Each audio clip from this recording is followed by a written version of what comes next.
Hello, my name is Travis O'Neill, and this is my presentation on doing business in Ireland. So here's where Ireland is located on the map. It is in Europe, and it is just west of the United Kingdom. Now, one of the main things you might notice when you look at Ireland is that it is divided into two sections. You have Northern Ireland, which is a part of the United Kingdom, and you have Southern Ireland, which is called the Republic of Ireland. Now, I will get into a little later about why it's split. Okay, here are just a few images of Ireland, just so you can get a general idea of what it looks like in the countryside. It is very green, lots of mountains areas. There are also these very cool castles that are all around Ireland. So to start, I'm just going to give a brief rundown of the history of Ireland. So starting in 300 BC, or around 300 BC, we have the first inhabitants of Ireland, which were called the Celts, who migrated there from Central Europe.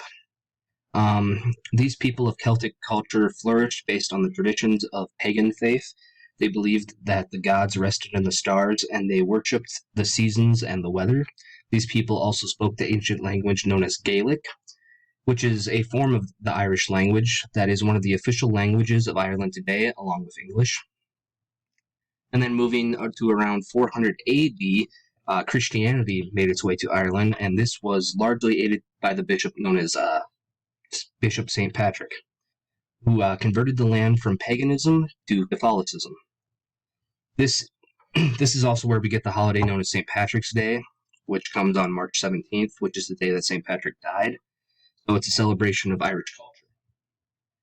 Moving forward into the 1500s, we have King Henry VIII converted Great Britain to Protestantism, and he conquered the Catholic Ireland and tried to convert them to Protestantism. This led to a series of rebellions by the Irish. To gain better control, the English seized land from Ireland and replaced them with Protestant English people in hopes of stopping the rebellions and disassembling Catholics. This only really worked in the upper region here in Ireland, in the northern part, where the people are still mostly Protestant today, whereas the rest of Ireland is Catholic. That's why you get that divide. And then moving to the 1800s, all of Ireland was united into Great Britain as a single country. However, the union was still very prejudiced against Catholics, and this, coupled with the Great Potato Famine of the 1800s, led to millions of people dying in Ireland and many immigrating to places like the US.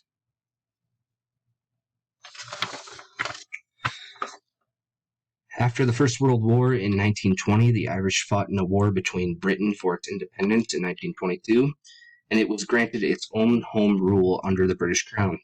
Then in the late 1930s, Ireland transitioned into a fully independent republic, while Northern Ireland wanted to stay as part of Great Britain, and it was declared an entirely separate entity. This is why the country is divided today. There was still a lot of dispute over this decision, as the conflict was known as the Troubles continued through the 20th century.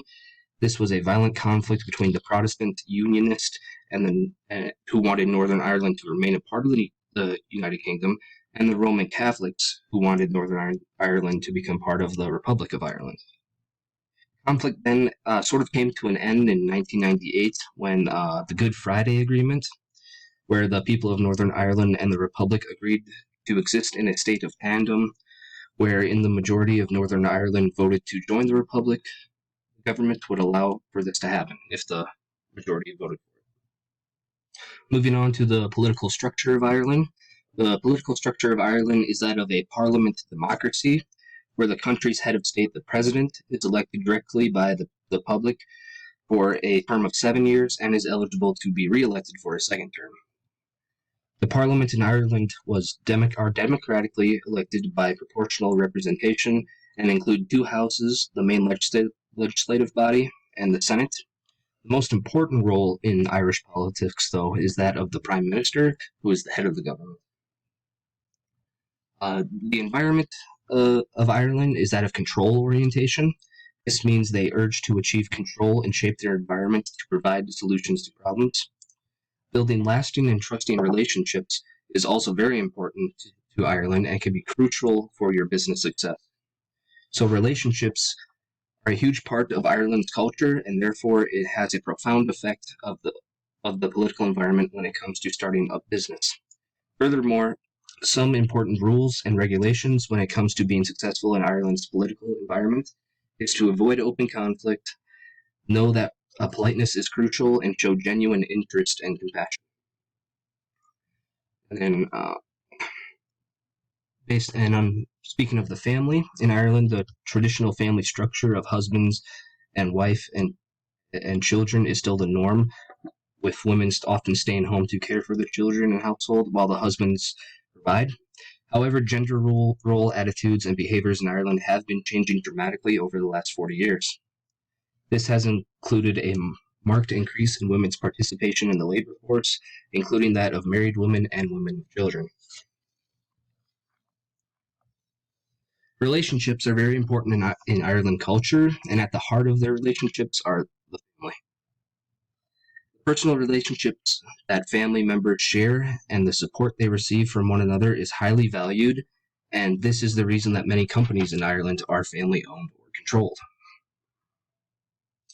Moving on, communication.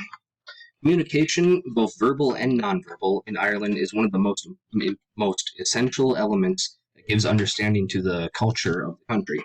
Ireland has a very high context culture, where shared experiences are the framework for their communication. The Irish value strong and long-term relationships, and because of this, strangers may feel left out because Ireland's communication is not always outwardly expressed, and it rather takes that relationship to fully interpret their message. The Irish also have a very lyrical way of speaking and are often expressive when telling a story. This is because as a culture, they are much more expressive and instrumental in their communication. Ireland is also a very indirect culture where they would much rather avoid any form of conflict. They even may find it difficult to say no to somebody just to avoid that conflict. So you have to really rely on more social cues when communicating to the Irish because they would much rather preserve that honor and dignity than for conflict to arise.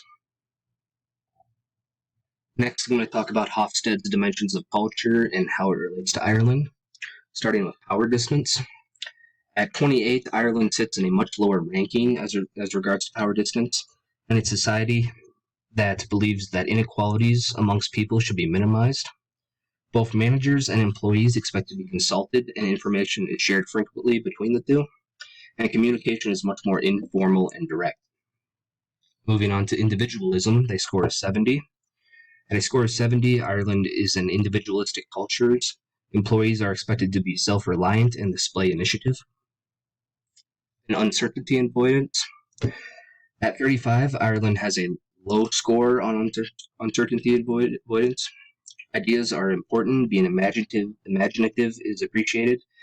Irish businesses embrace creativity and are always looking for new ways to approach problems. And masculinity. At 68, Ireland is a masculine society. They are highly success-oriented and driven. They are also proud of their success and achievements in life, and it is the basis for hiring and promotion decisions in the workplace. Moving on, I'd like to talk about the globalization and economy of Ireland. Ireland has a GDP that has an annual growth rate of 4.9%, and the current unemployment rate of Ireland is 6.3%. Some of the most dominant industries within the country of Ireland include the pharmaceutical and medical technology industries, the software industries, and the financial service industries.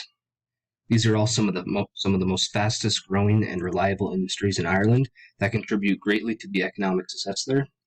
However, the primary industries of Ireland rely on its rich natural resources and include agriculture, mining, forestry, and fishing. Ireland is also among the world's leading exports of computer software due to its primary industry there. As far as Ireland's average wages go, its residents make about an annual earnings of $50,490. So finally, I'm just going to talk about a few more key ideas about doing business in Ireland. In Ireland, it is common for meetings to be set in a semi-social setting, such as pubs and or restaurants. Patriotism, humor, and modesty are all very important characteristics to have when conducting business. Networking and establishing good relationships are key in your business success. And as far as negotiations go, they are usually very swift. While the upfront relationship building may take some time, information gathering and bargaining usually moves smoothly, and decision making can be very fast if you are dealing with the right people. Okay, so here are all my sources I used. And that's the end. Thank you.